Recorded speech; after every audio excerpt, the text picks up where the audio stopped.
Hello, everyone, and welcome back to another episode of Unlocking the Villa Women Vault, a series where we're bringing the incredible history of Aston Villa women to life through the stories of the players, the staff, and the volunteers who made the club what it is today.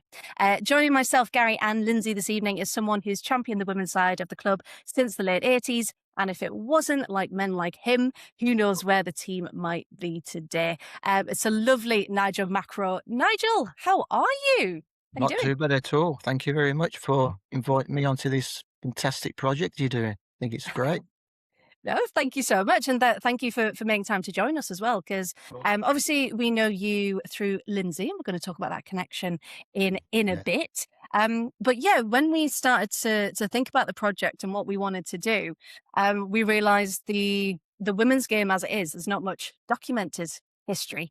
You've got to really go through any sort of archive to try and get something, but the real history is going to be preserved in the people. So that's why we wanted to reach out and have a little chat. So yeah, we'll start off and get to know you a little bit more, Nigel. So Okay. did you come from a big football supporting family? Well, yeah. My dad took me to Villa Park when I was a nipper, about 9, and I've been going ever since. And yeah, so I don't know if he's ruined my life or blessed it. I think after last night, a bit of a blessing. But That's yeah, it. on a serious note, my dad took me and been hooked ever since. To be fair. Yeah. No, and Yeah. has it always been supporting, or did you play yourself at any point? Always supporting. I haven't played as such, only fun games. I prefer to play for fun. I'm not a player at any great standard or anything. I just enjoy the football. I enjoy the enjoyment it gives people, Yeah. and I'm just over the years, I've just seen that much enjoyment, how the kids and adults, not just kids as well, enjoy the football, and yeah, it's great. It's just there is something magical about it, isn't there? Just when Yes. you kind of all come together and you're supporting. And the first kind of story that we really wanted to explore. So Mhm. in '88.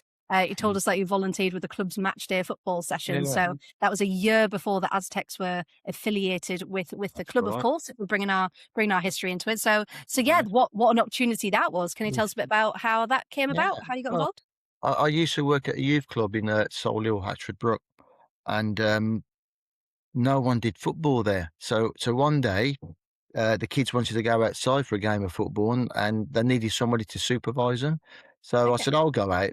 So we had a kickabout, and the kids fantastic. absolutely loved it, and I sort of got landed with that role. So it was every Friday night. So every Friday night, the kids would come up to me, "Can we play football?" "Oh, let's go out then." So we went out and we played football, and to cut a long story short, I just decided to form a football club. We got through the youth club there was the Kiel Festival, which is an annual event up at Kiel Mm. University, and just off the top of my head, all of a sudden I entered a team into it. I just got the kids together. We're going to Kiel. We're going for this long week bank holiday weekend, and we went and we actually won one game, Wow. which was fantastic for the kids that I had at the time. It was like a group of 4. We won once. We got knocked out in that stage, but we had a fantastic weekend, and we kept it going. I went back the next year, and then for a treat, I was at the Villa match, Villa v Wimbledon, September '88. This is, and I see on the big screen a match day special. Bring your boys' clubs to some football fun before the match, and then come and have a match ticket and see the Villa play. I can't remember who the opposition was. So again, at the top of my head, I entered it. I paid for the kids to go to Villa in the morning.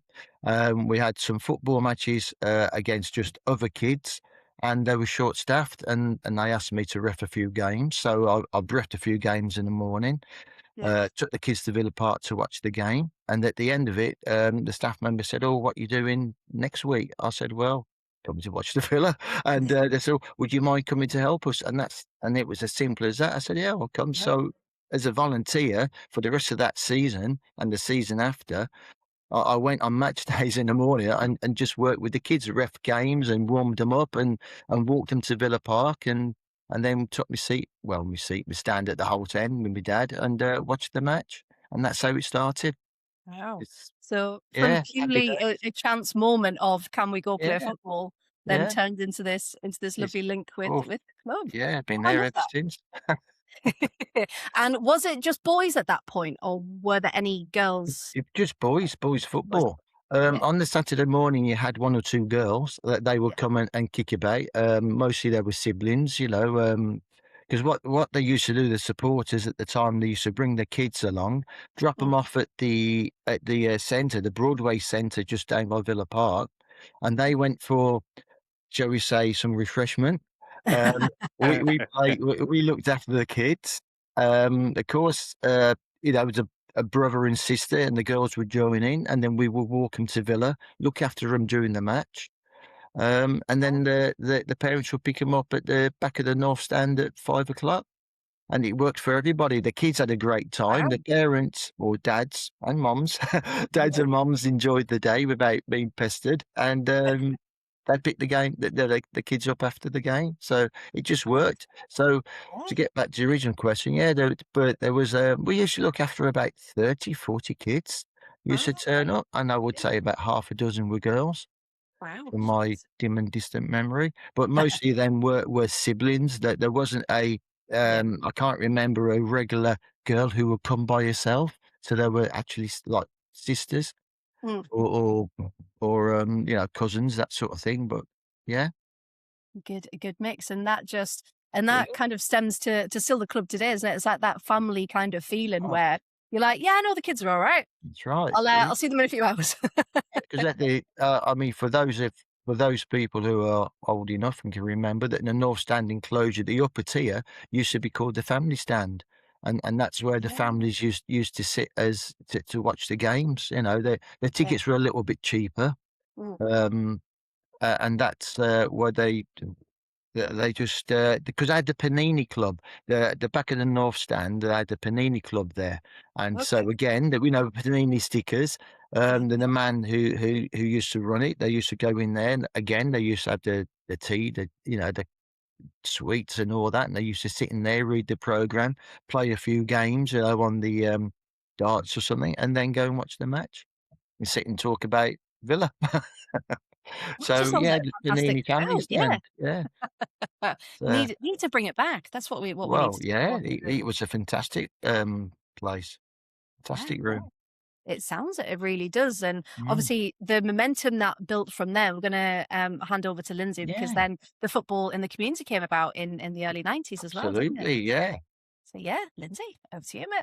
yeah, So, the in the 1990, you had the football in the community, started by Ron Wiley. yeah. Tell us a little bit more about Ron and his vision for these sessions and kind of how you got Oh, involved in that. yeah. Ron, top man, Ron, absolutely brilliant. Yeah. He, so in February 1990, the the club employed Ron as the community officer. Not what many people may not. Again, you have to be a certain age. This is pre-Premiership. The FA didn't really do a lot of community football because it was boys' clubs and one or two girls' clubs, of course, but boys' clubs mostly. Mm. Mm. And the PFA started the scheme. And the idea was they started up in Manchester, mid '80s, and it was to give the opportunity to professional footballers who mainly had to retire early, like in their mid 20s, late 20s, through injury, or at 32, 33, whatever age they were, they retired from football and they didn't have a job to go to. So the PFA come up with this fantastic idea of approaching the professional clubs and saying, look, you've got this player coming up for retirement. He hasn't got a job. If you employ him as a role model, an ambassador to go into schools to promote your club, we'll pay half his wages. And that's to Sounds keep good. ex-pros into, you know, employment. And that's how it started. You know, the Rochdales and the Man Cities at the time. Man City weren't obviously at that. They weren't the standard they are now. Different different level playing fields for all you young kids out there. Uh, but yeah, so that's how it started, and they approached the Villa, and Doug Ellis, bless him, he invited Ron Wiley to be the first football community officer, and being Ron, he considered it for a week or two and said yes, and he started. And he come up on one of our match day specials to have a look at it, and he actually did a coaching session with the kids. And of course, I'm sitting there watching him, and it was just a different level. I mean, me, it's kick about, yeah, you kick that way, I'll kick that way, pass to me, and I'll pass back. But obviously, Ron's standards were absolutely brilliant, and I watched him, and he said, and I helped him, took the markers down, picked the markers up, ref the game, fetched the ball, tidied the bibs up, and he come a couple of times, and that's how my introduction to Ron. And then at the time, I was, I'm going to say, in between jobs, and I was at the job centre, and I was talking to the lady in there, and she said, "Oh, what's your hobbies?" I said, "Well, I like football." And she said, "Well, this new scheme's come up." And she said, "There's a scheme at Birmingham, at Villa." And I said, "Well, I'm a Villa fan." She said, "Well, put you there." And All right. I went to Villa Park, and lo and behold, it was Ron who interviewed me. And I walked into the North Stand tea room, because that's where we were. And he said, "Oh, I know you, Nigel. Yeah, you can start Monday." And it was just brilliant. Yeah, obviously, I had one or two more questions then. I filled in the relevant forms, and I started the Monday after. And been there ever since. They can't get rid of me. But yeah, so that's how the football in the community started. Ron and I going around the local schools, mostly Sutton Coldfield and the Broadway, which was their local school, and the whole up Wheeler Street.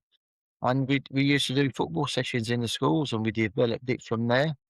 And then in that year, in the June, one of Alan started, and then there were three of us. September Warwick, he started, and the four of us started the whole program.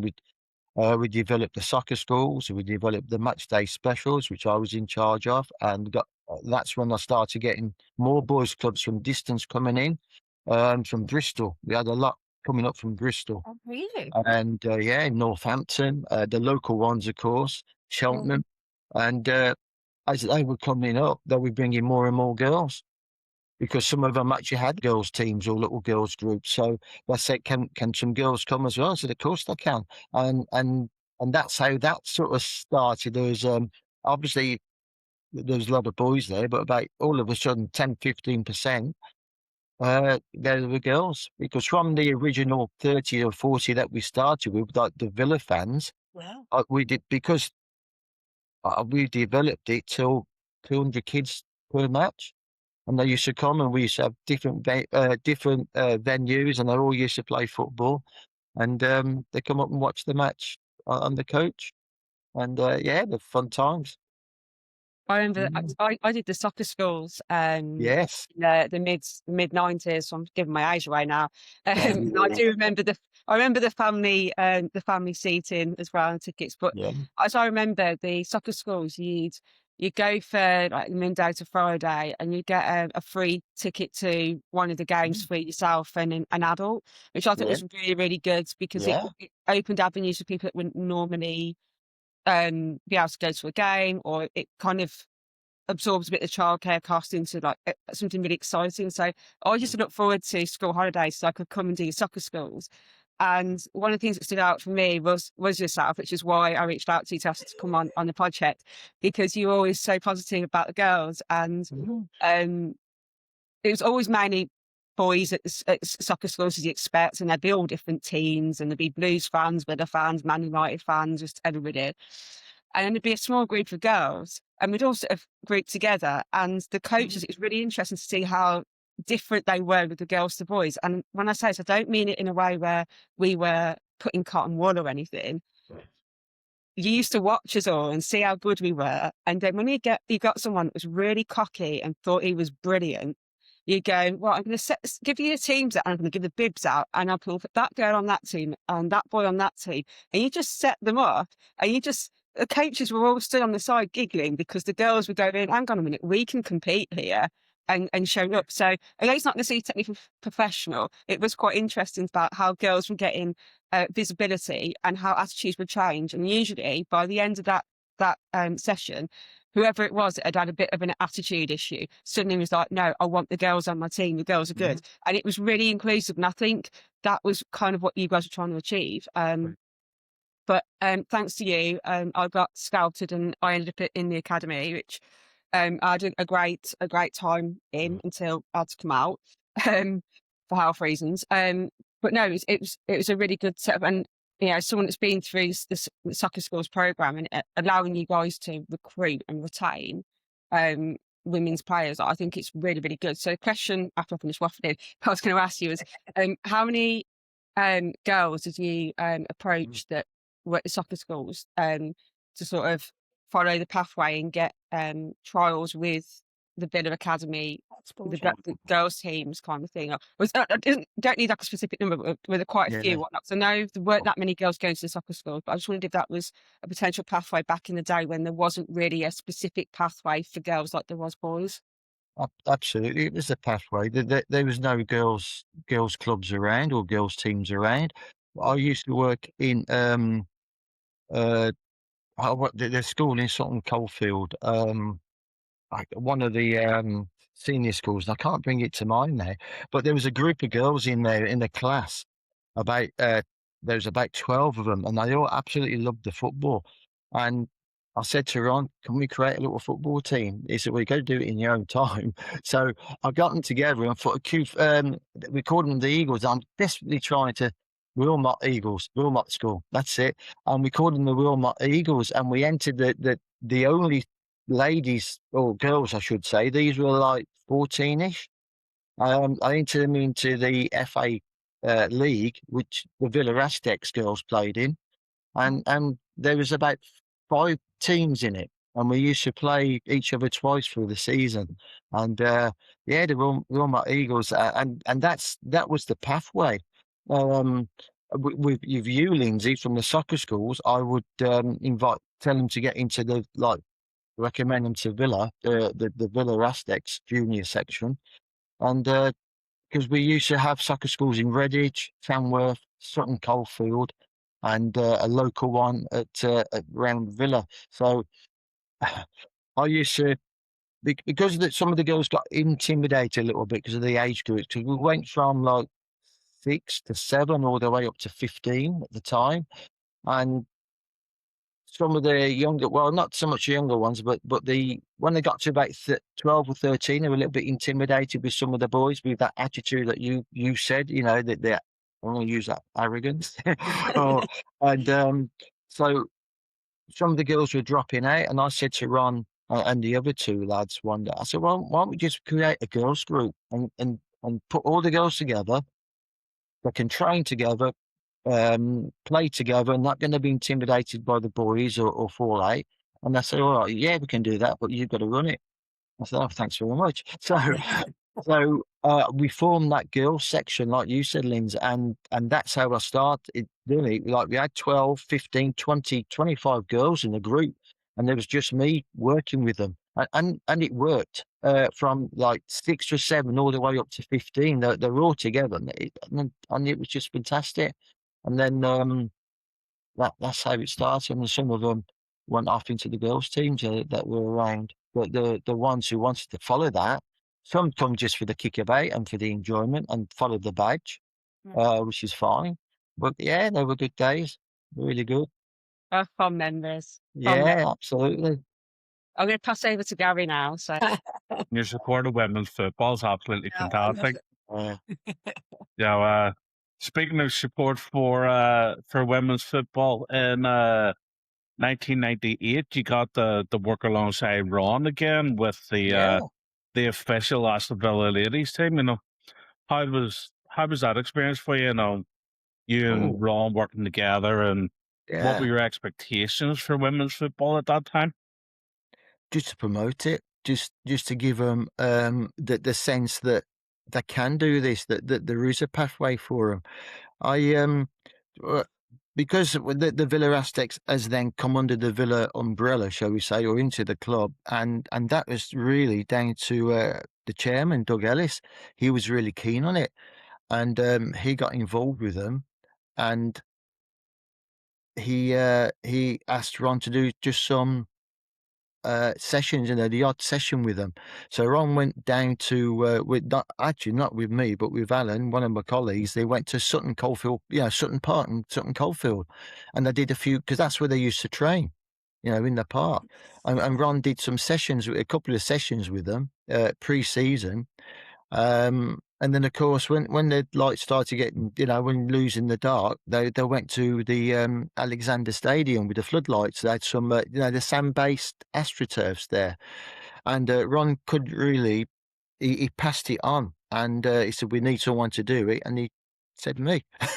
Again, thank you. So, Reliable, I Nigel, went, that's the issue. yeah. And I went in, I spoke to the chairman, and he says, right, I want you to be like coach of the Villa ladies. And I said, okay.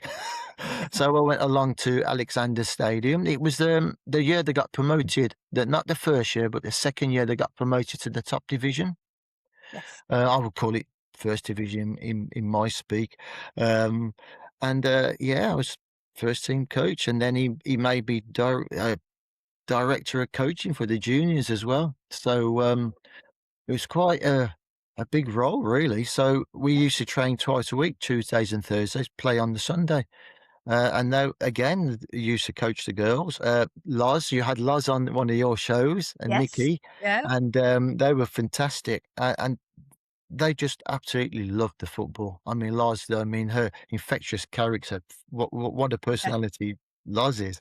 And I was work with them, and we just got stuck into that season with the I went to the chair. I went to the chairman and said, these girls love the football. They deserve, looking after a little bit. I said, could we do a session or two up at Bodymore? And he said, what do you mean, a session or two? I said, well, we're training on the, this sand-based Astro pitch, and we're doing really well, but really just to give them a treat.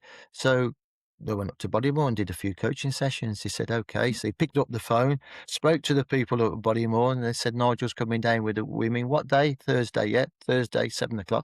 And we ended up at Bodymore for a few sessions.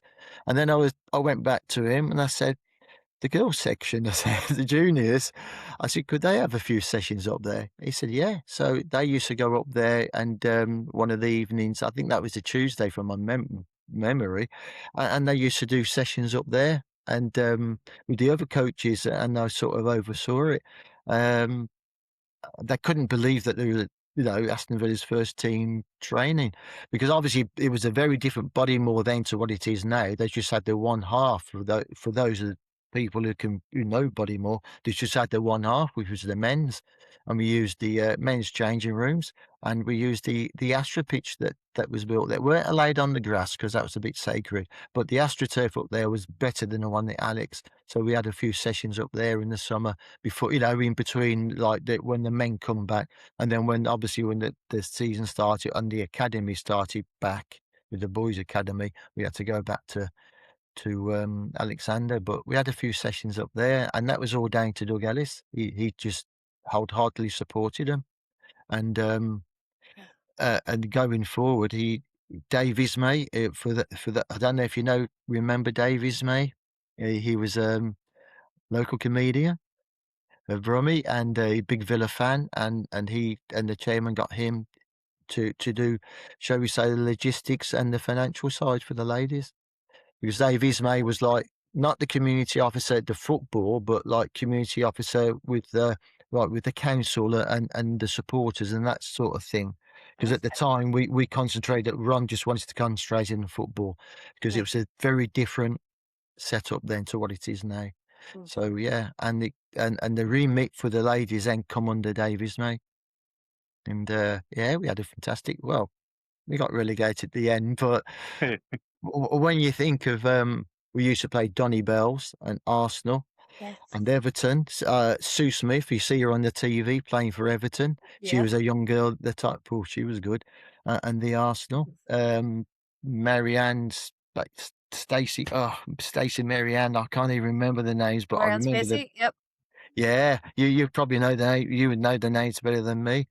And we played Arsenal home, and I said to the girls, because they were, I don't want to say scared, because that's a wrong expression, but they were in awe of them, because Arsenal at the time and with Danny Bells were the top teams. Yeah. And they said, "Oh, well, we know what's going to happen. We're going to lose about 5 or 6, 7-0." I said, "No, we won't. So we're going to give them a game." I said, "Master plan is we man mark, man to man, or woman to woman in this case." And they all looked at me and they said, "Well, what about the others?" I said, "What do you mean the others?" Because I said to Sharon Porter, who's the back, I said, "If you mark Marianne," she said, "Yeah, but what about this player? What about that player?" I thought, "Oh, yeah, that's a good point." Anyway, cut a long story short, I think we lost 5-0. But we competed the first 20 minutes. Well, that's the thing, because you're right, because the investment in the game at the time was so completely different, wasn't it? Arsenal, Completely different. was so far Yeah. ahead of their They, time. well, You could just compete with again, what you had, yeah. Arsenal had the best setup because they were technically semi-pro, because a lot of their players were employed by the football club. So after, in the offices there, so after work, they would go into the training ground at the men's at Arsenal and they would train. And, that's like 3 or 4 times a week. So the fitness was up there.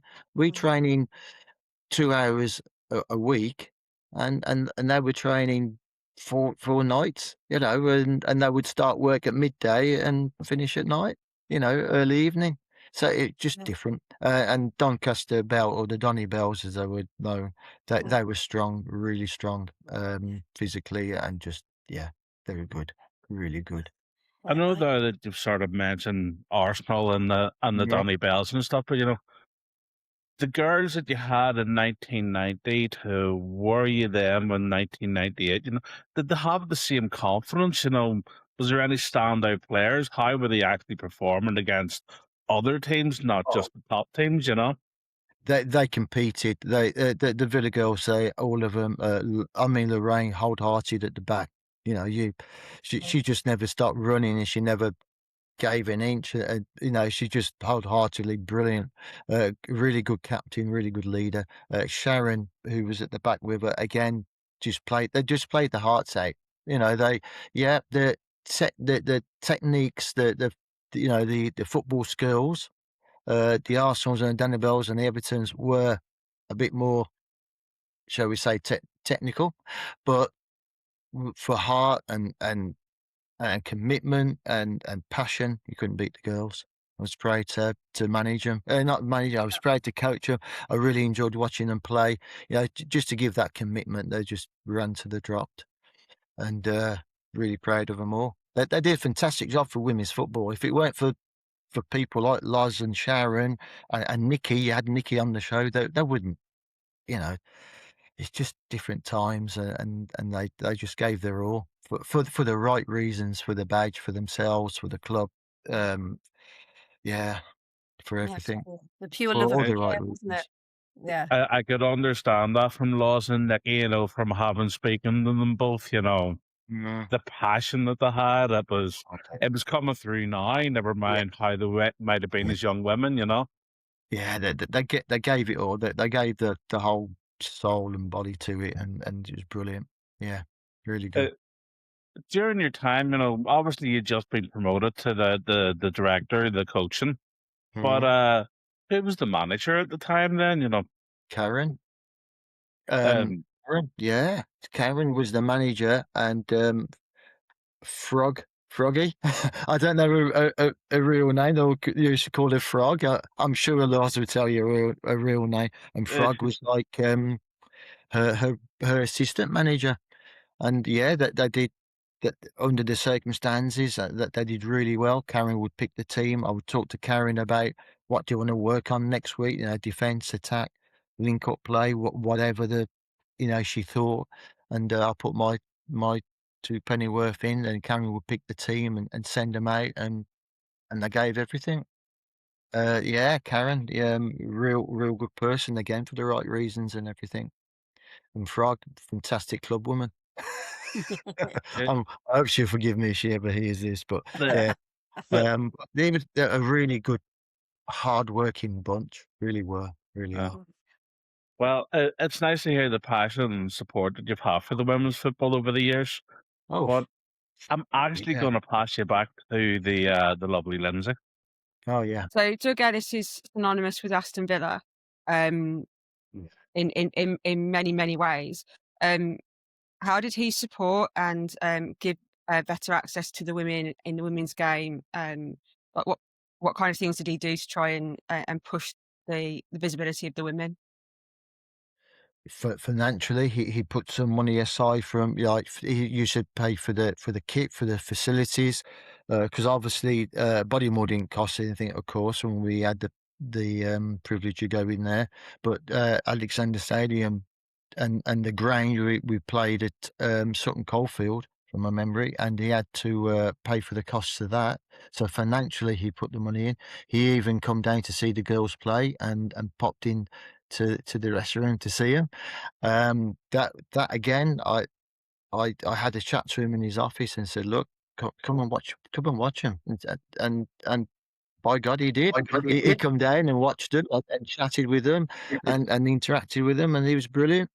And yeah, he gave that, and of course he gave him the power of the badge. By taking them under the Villa banner, which now that when you look at them now, the professional outfit now, and they've got their own. I mean, I look after on the match days. I look after the ball assistants for the Sins, and I take them up there. So when the under-21s play at Bodymore, the academy side, I'm up there, and they've actually built a purpose-built building for the women's team now. So they've got their own offices, they've got their own gym, they've got their own changing rooms. They use the pitch there for training.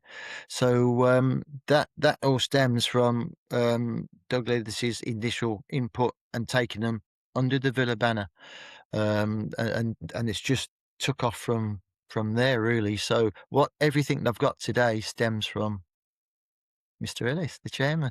That I firmly believe that. If he hadn't have took them under there, who knows? But would we have a Villa ladies team? I mean, they play at Villa Park the last couple of seasons. They play all the home games at Villa Park. They get, I think they had 3,500 for the last match at West Ham. Again, we used to play in front of one woman and a dog, friends and family. I think if there were 50 people in the ground, I'm probably exaggerating, but it was just friends and family of the players. And obviously the visiting team would bring, especially the Donny Bells and Arsenal, that they would bring about 20 supporters each, and that doubled the gate. But that's the amount of people that were playing in front of, 50, 100 on in a good day, but now 3,500. And of course, when they do go to Arsenal and Man City, there's even more there. Because obviously the Chelseas and Man Cities and Arsenals now are that successful. Again, the money they've got, it's a little bit like mirroring the men's game, isn't it? With the money and the better players going to those three clubs and then dominating the league. If you look at the league table, which I do, I still follow them. I still follow the results and watch them on TV when I can. If they're on, let's have a look. It just astounds me how the Villa women have gone for, well, what's that, 26, 20 years, 20 odd years. It's just fantastic from where they started in that Sutton Park with Ron going to do the odd session to where they are now. It's such a big leap. So it's going in the right direction, and long may it continue. Women's football, it's just took off. I mean, women's sport in general. I mean, the women cricket team are going to play the first ever test at Lords this summer. The netball, the Super League, I think it's called, the netball, fantastic. Yes, So women's sport has really took off and taken off. Women presenters on the TV, they do all the Karen Carney, bless her, coach too, back in the day. I don't think she's never forgiven me, but I don't know how she ended up. But I do know how she ended up with Birmingham. She's a big City fan, isn't she? Bless her cotton sock. But seeing Karen on the TV commentating and being the pundit, and again Sue Smith, it's just shows you that. It's so equal these days, but it's going in the right direction, and why not give them the opportunities, and they're taking it and just showing there's as good, if not better than men. I think it's rightly deserved, isn't it? Yeah, yeah. absolutely. They work hard. I'm sure that they would turn around and say we have had to work double, double than some people. You were just giving it to them because they were a man. It's just it's just fantastic to see the equality in sport now with men and women. Yes. Well, we're actually recording this the day before the final game of the season, and they've actually sold over 7,000 tickets for the Villa Arsenal game, which is absolutely fantastic. Some of that will be thanks to massive publicity that they've done, but also due to the expansion of the women's game and the fact that Arsenal always bring a big crowd anyway. So it just goes to show you, 'cause, me and Freya have this standing joke that it's just one man and his dog that's got lost walking around the park coming to watch women's football games, because that's how we remember it. But it's so great to see that on the socials that they've got over 7,000. So just to cycle back a little bit, back when you were doing the work with the women, back in that period, what were the conditions for the players like compared to other teams in the Midlands? Because we know there was investment at Arsenal, and we know there was investment at Donny Bowles, but the investment and the pathway and all that, I can't remember, like the structure wasn't necessarily there at Villa because it was still too soon. So I was just going to ask you, like, how different was it at that point? I know it's got closer, but like at the time, like how big was it? Oh, it was a vast difference, really is. I mean, like I said, we trained at Bodymore, but it wasn't consistent. It was in patches, But again, Bodymore was so small, and of course, the men took, the first team took the presidents. They took that there, but it's been slow and steady progress for the Villa ladies. Really has.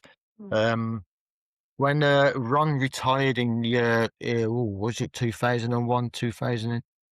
Yeah, 2000, 2001. Ron retired, and Duncan Riddle come in to take his place as community officer, because it was still a community officer then. It wasn't a foundation like it is now, and he was a full badge coach, and part of the reason he got the job and Doug Ellis gave him the job was to coach the Villa ladies. A higher standard of coaching, a better to improve it, which was the right thing to do. So Duncan come in and he took over the coaching and the manager. He was the manager as well. So that was the next stage, the next development after me, and they got promoted. A couple of I think it was there for his first season. They got promoted. That they absolutely walked away with the second, what I call the second division, and he got promoted back up. He had some fantastic cup runs. I think they got to the semi-finals of the FA Cup. He got to, I think it was a League Cup final. They didn't quite win that because, again, the other teams are still ahead of us and, on the pitch. And that was the next stage of it. They used to train at King Edward's in the playing fields by Villa Park, the King Edward playing fields during the summer pre-season. And then again, they went up to Bodymore to train during the season, during the winter, the season. And also we had the old, well, it's called the warehouse now, the old academy building there, and they used to train in there, and of course in the winter indoors. That helped it, tremendously. So you're not standing out in the wind and the rain and the cold. So you indoors, although it was cold in there, but at least you were sheltered from the rain, you sheltered from the wind. You had better facilities. The AstroTurf in there that the chairman put in there was really good. And they had the building to themselves, didn't have to share with anyone and they're given training nights. So that, coupled with that, they just started improving and getting better players, and Duncan developed the women, with their technique, and they started catching up a little bit. And they actually, they won the League Cup in 2013, which I don't know many people know that, but that's the recognised trophy that they've won, I suppose, that people would recognise, and that's 13 years ago, isn't it? Yeah, my maths not that bad. So I'm sure it's 2013. Yeah, they went to York and they won that. And that was just after Lorraine's time, because I know that Duncan sort of started changing the team, started bringing in younger players, because with respect to Lars and that generation, they were getting on a little bit, and he started bringing the younger girls from the girls that I used to work with, the under 16s and so on, and developed them when they were still young, and yeah, they did really well, really well. Yeah, Over to you, Freya. Thank you. Yeah, because I remember Loz and Nikki, when we were speaking to them about the facilities and things, about how Villa were putting the money in and they were given that attention to detail. They said, when these go away games to other clubs, they'd be like, I'll get changed in the car. That's all right. Yeah. Because of away games, away games. yeah. They used to go in the cars. They used to car share, and again, other clubs they didn't. That other clubs still had like Sutton Coldfield standard grounds, and like they said, they got changed in the car because the changing rooms weren't the best. They were cold. They were small. The showers would be stone cold. So yeah, they would get changed in the car and then drive home in the kit. Obviously you'd take the football boots off to drive, but go home in the kit. We had a minibus for the community, and it was a 12-seater. And I asked Ron, could I use the minibus for the away games? And he said, yeah. The club would pay for the upkeep, for the petrol or the diesel. Put the diesel in, off we go. So I had a group of 12 I'm driving a minibus with 10 or 11 players in the back, and but they could relax. They weren't driving. We still needed a handful of cars, but friends and family could drive them, so the girls could relax a bit more and not worry about the driving and get there. So they got there a little bit fresher. And when we got there, they would change in the back of the minibus, a bit more space, and get on with it. So, yeah, I used the minibus there and back. Went to Reading and all sorts of places. Yeah, that again, more adventures on the road. Yeah, I can imagine, because it's even that afterthought I had to of shut my ears. the. But it is. It's the thought of like the player welfare, isn't it? And just anything that they could do, within budget, within reason at the time. Yeah, we'll do it, and we'll do it for the women, because there was. Did you find as well? Obviously, you've been able to push the women's game and say, look, let's push for the next thing. Did you find that there was any pushback just because that was the thinking of the time of, actually, the women's team, it's a bit of fun. It's not like proper football. Because it could have been so easy for Doug to say, that's not my priority, and to just kind of ignore it a little bit, couldn't he? Yeah, so yeah, did you find that with anyone, that there was that pushback? Yes, there's always hurdles to jump and obstacles to overcome. And I mean, as you know, I'm the disability football manager now, and the obstacles and the hurdles I have to jump or are jumping or have jumped in the past. It's the same with the women. So many hurdles. The transport, like you said, we actually developed to using the first team men's coach for away games. So we went from cars sharing to my minibus to a bigger minibus to this was after my time. Just after Duncan got the first team, and that was the progression, which is fantastic. And of course, that would help them, and the coach there. Again, the chairman said, "Yeah, use the coach," and we developed that. But there was pushbacks, and there was negativity. I remember a conversation in the office one night. I was talking about the women's game and I was praising the women, and I had, shall we say, a couple of visitors. I'll be polite. I had a couple of visitors in there, and they were a little bit negative. I'm going to use the word negative. And I said, look, one day women's football will go professional. And they laughed at me. I think I'm laughing now.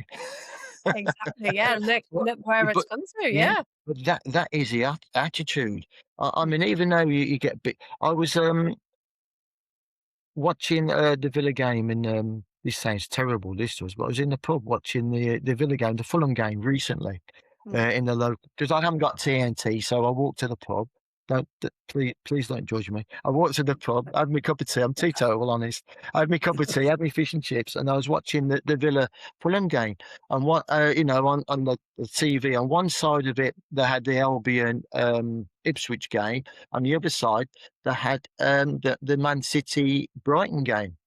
So there's 3 games going, and there's some young lads in front of me. When I say young, early 20s, late 19ish, that sort of age. And I can't remember his surname, but Bunny, the player who plays for Man City, scored a goal. Bunny Shaw. Bunny Shaw, is it? Bunny Yeah. Shaw, yes. She scored a goal, and the commentator said, "Oh, Bunny Shaw, is the goal scorer." And they started Bunny, and they started taking the mick out of rabbits and stuff. And I thought, mate, that's not needed. I said, "Hey lads, that was a cracking goal. Come on." And they sort of looked at me, this old person, and they sort of begrudgingly agreed. Said, "Well, yeah, it was a good finish." So I just had to point out that Bunny's probably an unusual name, but crikey, can't she score some goals? I think she's but that's the thing, isn't it? People's attitudes suddenly change when you actually call them out. Just look beyond the name. Look behind it. That is a woman running away. Look beyond that and just look at the biggest difference between men and women's football is the power and the speed and the power of the strength. And with the women's game, the pace and the power is less than the men's, but the technique and the skills are just the same. They can control the ball. They can put it in the top corner. They can do a turn. They can leave somebody, and all that skill that you need. And of course, not just the skill in the feet, but the understanding of the game. The positions and their formations. And if you go there, I'll go there. The tactics and all that sort of stuff. It's just, the men's game is just faster and more powerful, and that is the only difference. That's And I think once people get past that, they're like, "Oh, actually, I can appreciate it for the game that it is," and they're not trying to compare it between the two. And of course, Bunny Shaw, that's her nickname, so her real name's Khadija. So if they'd, that could be a learning moment for them of actually, let me go and research her and see. I hope it was a little bit. Oh, yeah. So just look beyond that and just look at the technique and the skill that these girls use. It's fantastic. Absolutely. I love that you called it out though. That's fantastic. And more people need to do it, don't they? Not just with football, but looking into, the legacy and the growth of the game. We've kind of referenced just how far Villa have come to the present day, and obviously you're still working with the club, as you've mentioned. That love's never left. We wanted to be a part of it, and the club, of course, part of this project is all about finding that, not only celebrating the history, but finding that Villa identity as well. So, and rightfully so, we need to bring them to the forefront, don't we? So, it's the right thing to do. Because the club are building this identity. Is there a characteristic or a strength or a quality that you've seen over the years in the women's side that you think that's what Villa is? That's the Villa identity. Yeah, the passion. Like I say, from the early days, from like, I'll just go back to Lorraine, big blue nose, but she played for the shirt. She played for the love of the game, and she had the Villa shirt on, and she gave her all for that. Although she was a hardened blue nose, shall we say? But she the passion for that young lady, and the others, they do it for the right reason. They do it for the love. They do it. I find it. Maybe best way to explain it is that they feel, and maybe I wouldn't know this, but I think they feel that they have to do more because I'm a woman. So I got to work a bit harder, go a bit faster, put more time in, just to sort of keep level, just to show you that I can do it. And I go back again to those lads laughing at Bunny's name when they didn't see the skill and the finish that she did. Appreciate it. So I think it's from that time and even after that time, they feel as if they have to work a bit harder and do a bit more before they recognise and they get that recognition that, hey, we can play football, we can achieve this level, and the levels are just rising and rising all the time. The players. Look at England. Exactly. Give Spain again, didn't they? To beat them. And we are talking about elite level, and what a cracking games they were. When they just recently played, and unfortunately just come up a bit short in the World Cup, didn't they? Which is a shame. But and you think, yeah, years ago, even getting to a final seemed well, out of reach, didn't it? yeah, But yeah, look at them now. absolutely. Back to back Yeah, I mean, the titles. women's getting mirroring that, going back to that mirroring that, like the Arsenal won the European, well, I call it the European Cup because I'm old, but they won the European Cup last year. And they got to the semi-finals again this year. Again, that that next step up that we're doing, that the women's games going into. It'd be great to see Villa girls in that. That'd be great. Absolutely fantastic. Again, last saying the Bayern Munich game when at Villa Park, because that was the first, Yes. again, the chairman pushed for that. We spoke to the chairman, and that was the first game that played at Villa Park to I think it was like at the time 20 years since we won the European Cup of 2002, which would be 20 years. And they played that Bayern Munich ladies against the Villa ladies game. I was there because I got organised the ball assistance for that game, and we went 1-0 up, and as I think it was 12 in the end. I think that's 12. Yeah. It's a big old pitch, and like I say, at the time for that, them girls gave their all again. That they didn't surrender as such. They kept going, and that is a real big pitch to play on. They did really well. I remember that game that night. Yeah. It's just when I remember Loz saying, "We got the first one." That's right. And then they got the next 12. Yeah, they were very kind to her. Yeah. Give me a goal start, okay. But again, you look at where Bayern Munich are now, and they got to the semi-finals as well. Yeah, and you just think, exactly. Villa, that's where we need to aim for next, isn't it? Champions League places, yeah. Yeah, but that showed you the gap at the time, that the level, and just to get back to and that gap is closing all the time. Like I say, Arsenal actually won it last year. So hopefully Villa can push on, to get a further bit up that, further up that table next season, and change from maybe the top 6. That would be super if they could do that.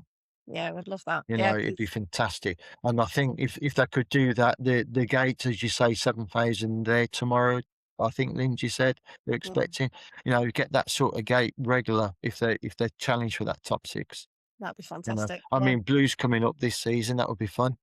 Yes, the second city derby, yeah. Yeah, I mean, again, it's great for the area, great for the game to get those games back, and to see Villa Blues, and no doubt they'll play at St Andrews, for the away game, and hopefully that they can reach that 10,000 mark for the parade. Again, it's just a better atmosphere in the terraces. You haven't got that horrible, they hate us. But, again, the atmosphere, the ladies' games, for anybody out there who hasn't been to a ladies' game, go and see one. You'll be surprised, pleasantly surprised. The atmosphere is quite cracking, and yeah. Yeah, no, I love it. And what a better advert for getting yourself down, especially next season. Of course, only 2 games left off this season. But everyone get yourselves down to Villa Park in September and watch the team. Because of course we've had some departures announced today as well in the team. So it looks like we're building something good in the summer. Well, again, it will, the departures, as you say, and the new people coming in, that will because when going back to the days when I was there, you didn't have any movement. You had that squad, and there was very little movement apart from the young girls coming up from the youth setup, and that wasn't just the Villa; it was the other clubs as well. Yeah. So, we didn't go and buy or get an Arsenal player or Donny Bell's player. It's just local girls, and same for Donny and Arsenal, the local girls.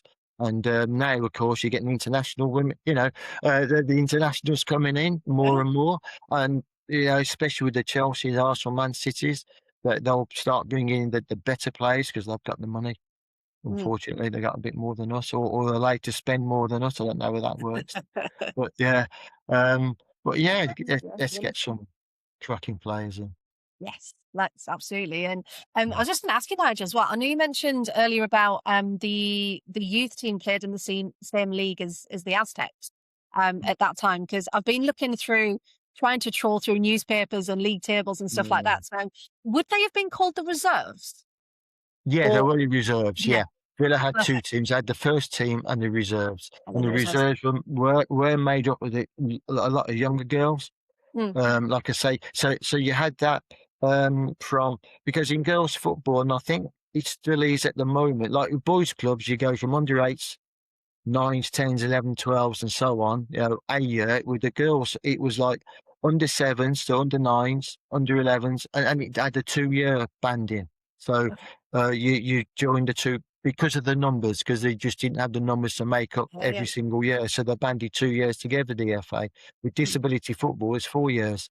So you go from 8 to 12, 12 to 16, 16 adult, because you need the players. And we just started, because for my sins, there's too many of them. I'm vice chairman of the West Midlands Inclusion League, and we've just done an under 14 development and an under 21. So we've gone from 8 to 12s, 12s to 14s, 14s to 16s, 16s to 21s, and then adult.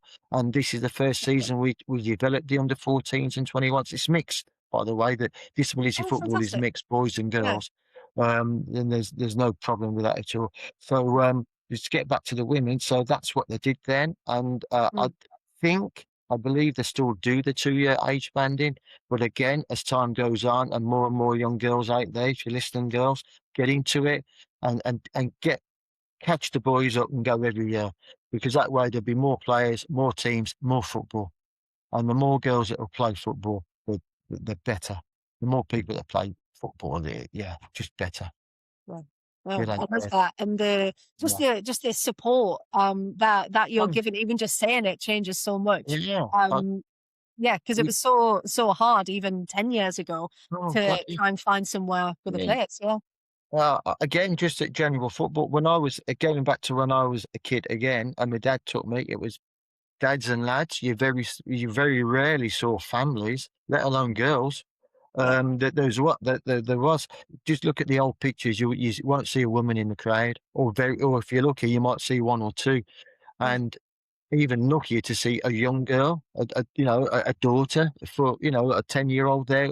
But now you see the families, you see the young girls there, which is absolutely fantastic. And now football, it's just got so much, so open to when I was a kid. Crikey.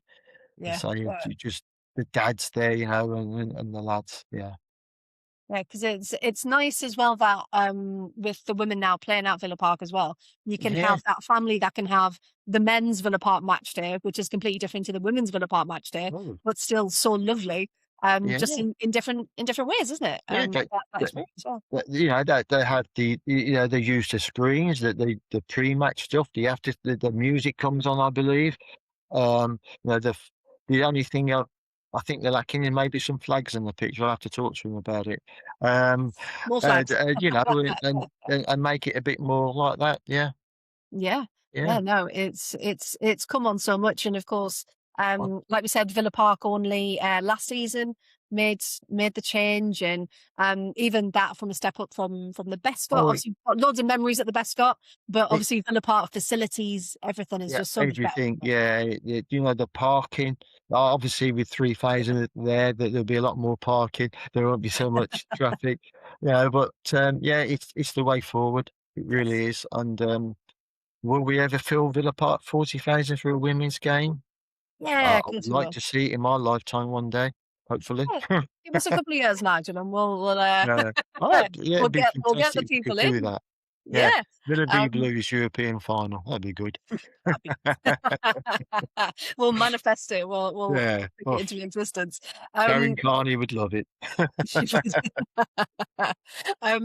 because if we thinking about how it's changed over the past 20, 30 years even, is Mm. there something that maybe newer fans of the game, is there anything that you'd like to tell them about what it was like so they appreciate it, the growth?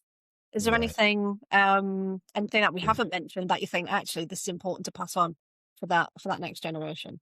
just how women's football was. Yeah, just try and respect and understand the hurdles and the obstacles your forebears went through. How those girls, women, worked hard. They had, like I said at the beginning, you go to Sutton Park, we had to move dog muck off the pitch. You had dogs running all over the place. You had people running through jogging through your training session. And and all that sort of stuff. The stones, make sure the stones are off there.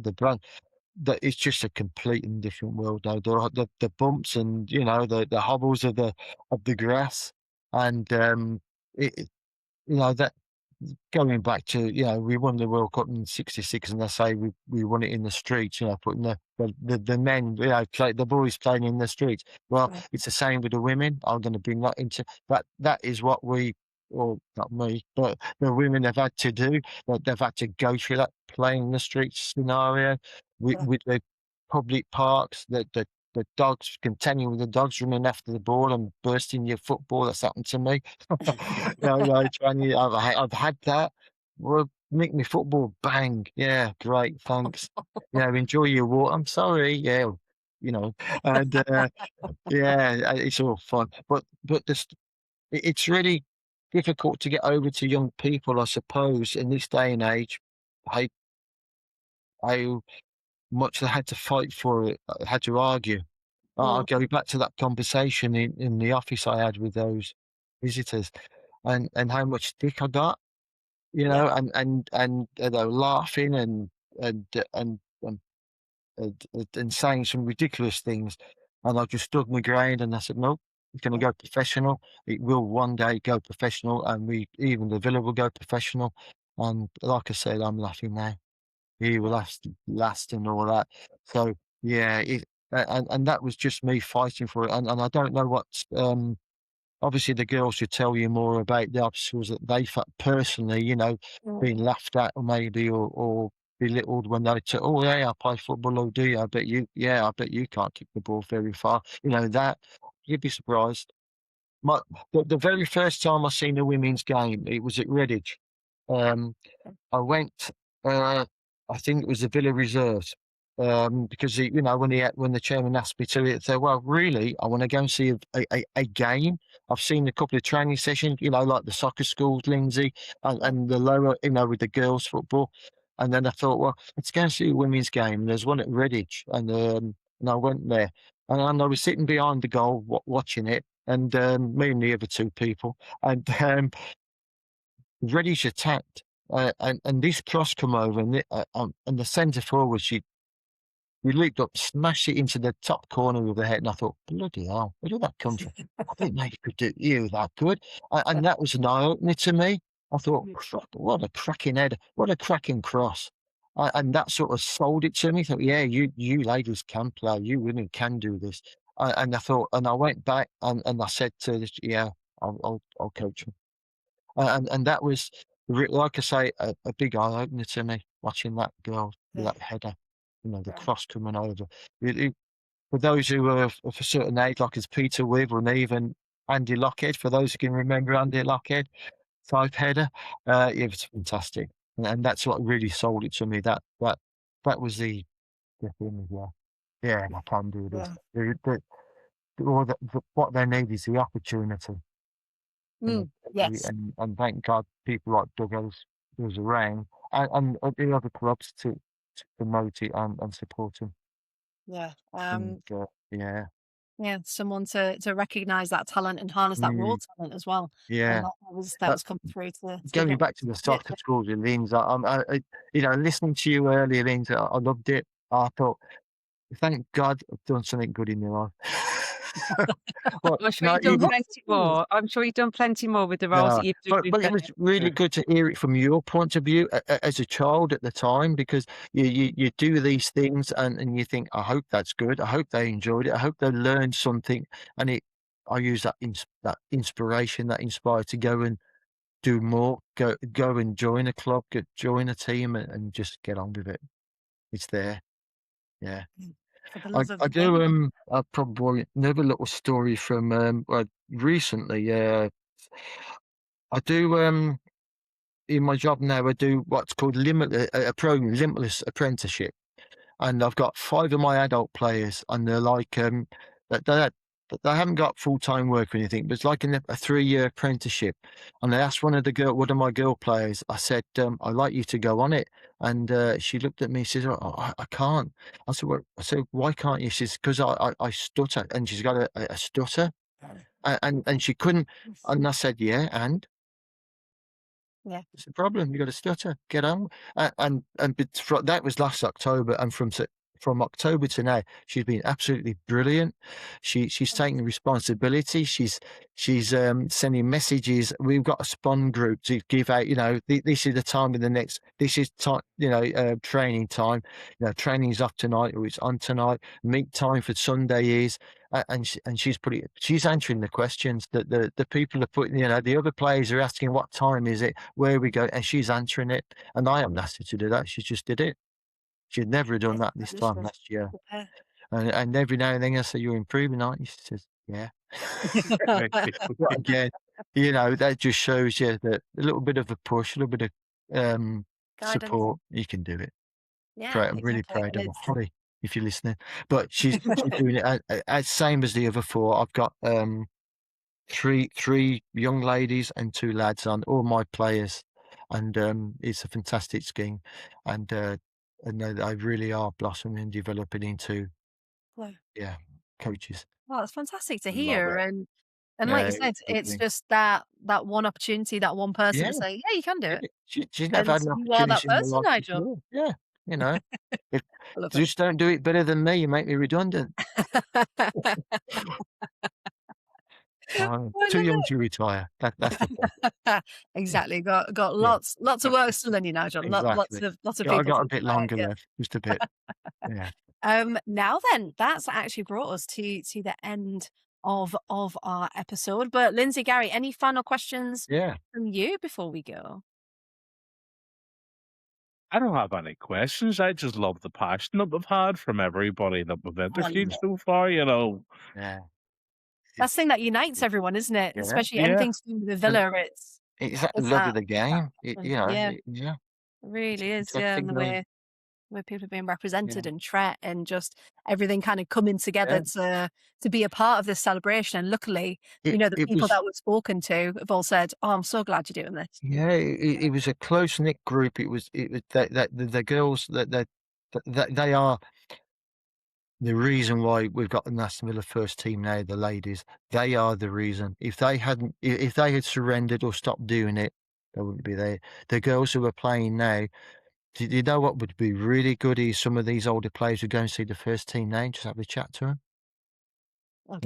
Go in the group room between training, or go to it, or get invited to a training session, and just talk to them, so they can give their personal experiences a lot better than I could explain it. But their personal experiences, how it was back in the day, and what they really had to go through as people, all that negativity that was going in, they had to fight, the mental fortitude about it. No, I'll show you. I'll go back to that conversation in the office. Yeah, I'll show you. Yeah, exactly. Because you look at other clubs and they've got kind of their legends, their icons from years gone by. And it'd be lovely to see Villa embrace as well. We've got icons and legends that are just not recognised. They're just not known. They're the Lozzies, the Sharons, the Nickies. Yeah, I can go exactly. on. And on that note, if anyone is watching this episode and you were involved with Villa, if you played, if you were staff, if you were a volunteer, anyone from the beginning at Solihull FC right the way through to the modern day, we want to hear from you. And we want to hear your stories. Karen, if you're listening. Exactly. It'd be good. Exactly. And tell a friend to tell a friend, everyone who is watching this, because we want to make our archive as comprehensive and detail oriented as possible with all of these memories of how Villa came to be the way it is today. But Nigel, can't thank you enough for your time tonight and all of your insights. Thank you so much. And thank you to everyone for watching and listening when this goes out. And we'll be back very, very soon with another episode of Unlocking the Villa Women Vault. Thank you very much and goodbye.